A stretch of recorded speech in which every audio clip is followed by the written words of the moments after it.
Homeless families need a place to stay, but many of them also need help with breaking the cycle of poverty. An agency that serves homeless families plans a conference focusing on the developmental needs of school-aged children. And to talk about the topic is our guest from Brookview House, the development director, Mercedes Tompkins. Thank you very much for being with us, Mercedes. Thank you, thank you. You know, Brookview House is getting up to its 25th anniversary, but it seems that from the get-go, you've looked at homelessness as a multi-dimensional thing. Yeah, our approach is a two-generational approach. Most programs address the needs of homeless adults, trying to get them services, get them housing. But we noticed right from the very beginning that moms come with a certain set of needs and children are dealing with another set of needs. And we think of it as our prevention work, working with children. And, you know, sort of looking at homeless long-term, how do you do that? You deal with young people and deal with the needs that they present with when they come into our program. Now, an adult, you could have somebody who's had a normal life and then there's a setback. But with a child, there might be some cases where they haven't known much else besides being homeless. Exactly. What we're seeing now is that there are, you know, we think of chronic homelessness as being one that's for adults, single adults. But what we've been experiencing over the last 10 years is seeing families that have been chronically homeless for more than 6 years. And for a lot of those families, they have kids who've been born into homelessness and don't know anything else. And so our motto really is, how do you break that cycle? Because we're seeing a number of kids who are coming into the program that all they've known is homelessness, and they're only a few years themselves turning out to be homeless themselves. So we put a big emphasis, a huge emphasis on education, behavioral health, and just exposing kids to a different way of living. They don't have to be what they're born into. They can choose to be something else. Take me a little deeper into that. How does a child act in a different way when they've been so long exposed to homelessness? Well, you know, as most child psychologists will tell you, that most of the communication around a certain situation will be nonverbal. You know, most children don't know how to express their frustration, their anger, their insecurity. So what we see is that a number of kids, some kids don't talk. That's one area where they can control.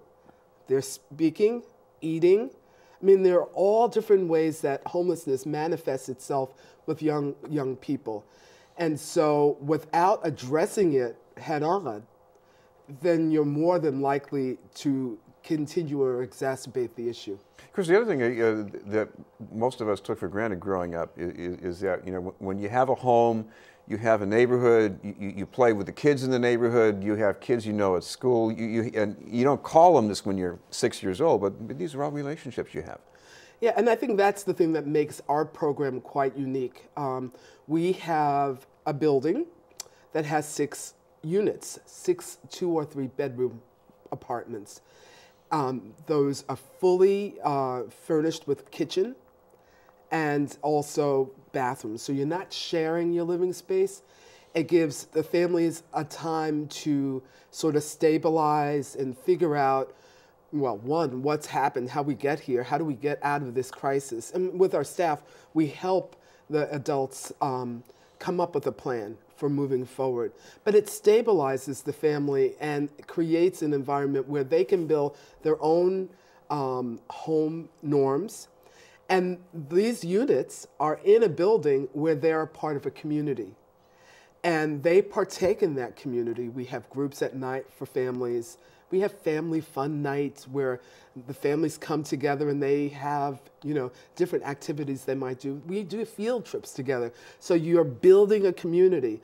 And we feel like that model helps those individual families move into community with a smooth transition. And that's why we talk about the fact that our success rate is 93% of our families stay in housing for more than 5 years.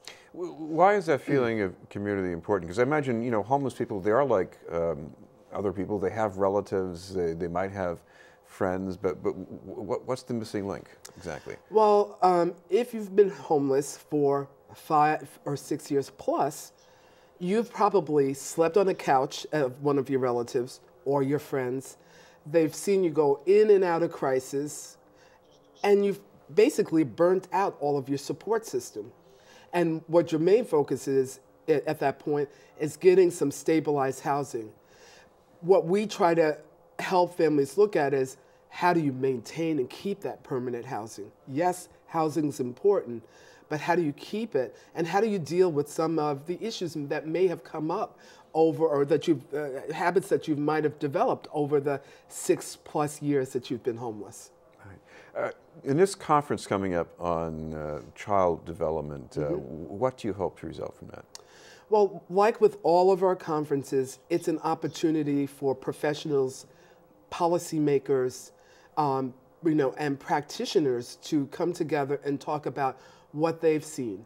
We will share our model, but it's a give and take, and it's an opportunity for those professionals to talk about the issues that they've been seeing with homeless families or homeless children, and come up with some recommendations.